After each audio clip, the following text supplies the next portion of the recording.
Good morning dear students. Welcome to science class. In previous class we started chapter nutrition in plants.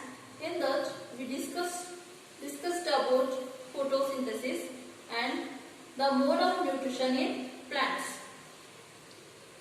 Dear students, you have learned in previous class all plants are green in color because presence of chlorophyll pigment. Yes or no? Okay. All plants are green in color, presence of chlorophyll pigment. This chlorophyll pigment is very useful to prepare the food for plants. So, now my question is, some plants are brown in color. Do you know that? Why they are brown in color? How can, without chlorophyll, how can they get their food? Can you guess? Okay, some plants are brown in color, but chlorophyll is present in that. Chlorophyll is present in that, but their brown color masks the green color. In the plants, brown color masks the green color. So that are brown in color, they can synthesize the food.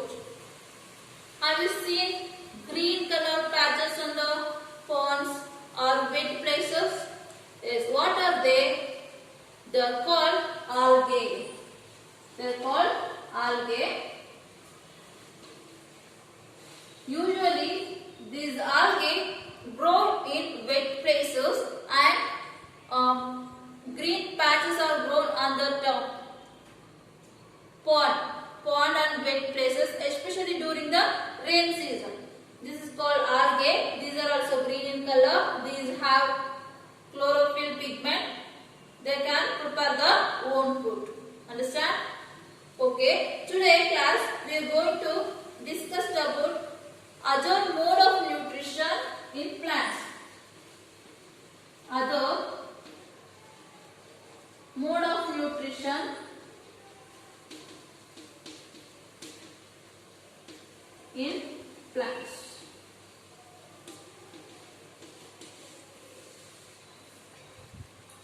There are some plants do not have the chlorophyll pigment. How can they prepare the food? How can they get the food to live? Do you know? Okay. They can't prepare the food because in the absence of chlorophyll, they can prepare the food, but the plants are also depend on the other animals like human beings, animals.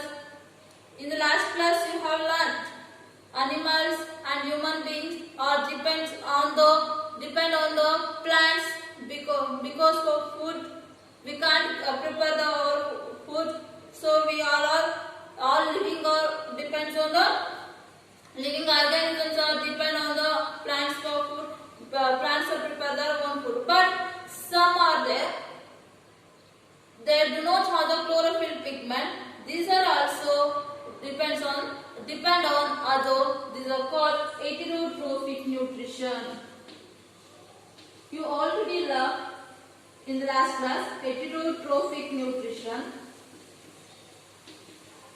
Like animals and humans, the plants are also in heterotrophic nutrition. For example, yellow color wiry structure of plant is present, that is twinning the stems on the stems or branches of the other plant. That is called cuspita. It completely depend on other plant. For example, this is the tree.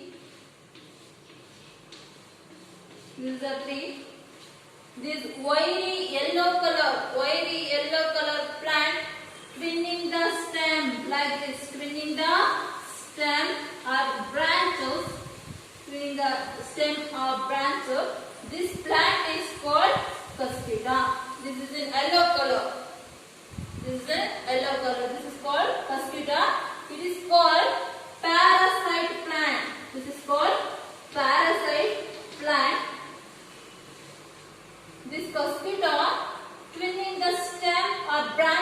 the other plant. This plant is called host. This plant is called host. Which plants are twinning by the cuscuta, that plant is called host. Understand? This plant is called also called parasite. This is the parasitic mode of nutrition. Have you seen or heard plants eat insects? Dear students, have you seen? Yes, some plants eat the insects. That type of plants are called insectivorous plants. Insectivorous plants. Insectivorous plant. Example, pitcher plant. Insectivorous plant. Example, pitcher plant.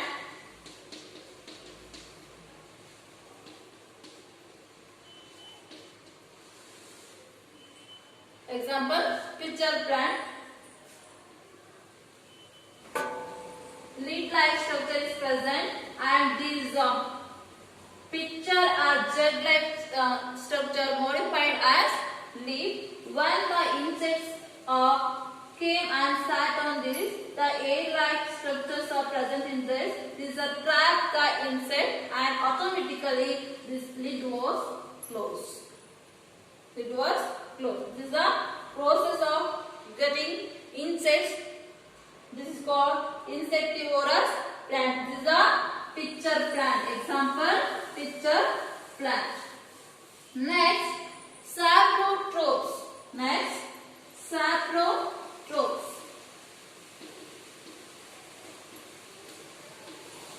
Students, when you go to the market with your mom, you can see the white patches on the vegetables, white umbrella-like patches. For example, this is a carrot. You can see white patches, white outgrowth on the vegetable. White outgrowth on the vegetable. This is a umbrella-like structure. Although you can see white outgrowth on the bread mold. Other black in your clothes during rain, black dots in your clothes, on your clothes during the rainy season, and black outgrowth or white outgrowth on the orange. You can see now that are called fungi.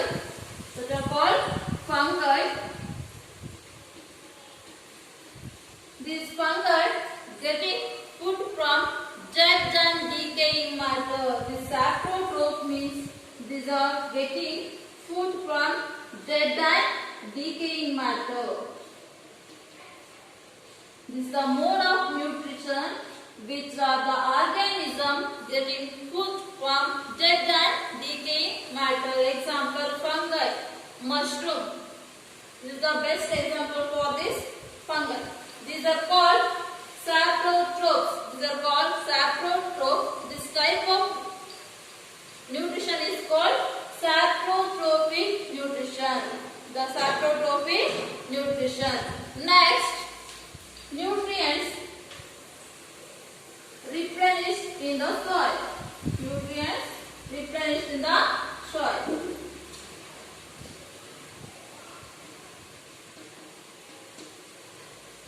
Nutrients, how they replenish in the soil. Farmers in the crop field, when you go to the crop field, you can see farmers scatter the manure and fertilizer in the crop field. Why? Because to enrich the soil nutrient. For example, manure. Manure means it made from the animal and plant waste. While fertilizers are made from chemicals like nitrogen, phosphorus or compost. Potassium, also the chemical fertilizer. These are helps to enrich the soil nutrients. And other way, in the natural way, rhizobium bacteria is present. rhizobium bacteria. It helps to get the nitrogen from the atmosphere. For example, chana dal, pulses, grams, moong dal, legumes plants, groundnut. This legume, in that legume plants has the root nodules in the roots. Root nodules are formed in the legume plants. This root nodule has rhizobium bacteria. In the root nodules, rhizobium bacteria is present. This rhizobium bacteria capture or absorb the nitrogen from the atmosphere. Capture the nitrogen from the atmosphere, and it converts into other form of the nitrogen. The other form utilized by the plants. And it helps to enrich the soil growth, and it helps to giving a very good yield. Yield means large amount of crop. Understand? Rhizobium bacteria present in the root nodules. Where they present? Root nodules are present in the leguminous plants. Leguminous plants means what? Leguminous plants are, for example, gram, black gram, green gram, groundnut. These are the leguminous plants. In the leguminous plants, root nodules are present. In the root nodules, rhizobium bacteria is present. This rhizobium bacteria absorb the atmospheric nitrogen and converts into the other form. That other form is utilized by the plant. Understand all of you? Okay, dear student, this is about your chapter nutrition in plants. We will see in the next class with a new chapter. I hope you all are understand this chapter. Okay, take care.